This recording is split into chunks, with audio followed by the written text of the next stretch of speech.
The first is a guy named Charlie Mitchell. Charlie Mitchell ran a bank called National City, which becomes Citigroup.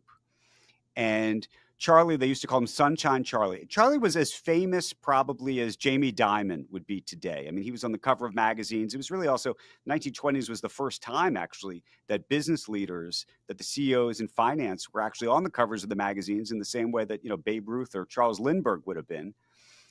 He might be akin maybe to maybe like a Michael Milken too, in that Michael Milken created, junk bonds and really sort of revolutionized credit for certain kinds of industries.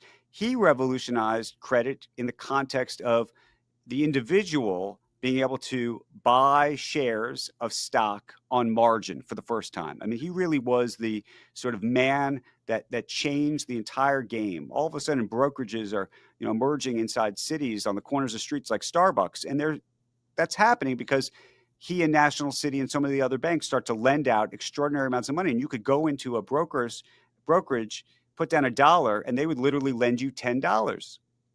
So Ding.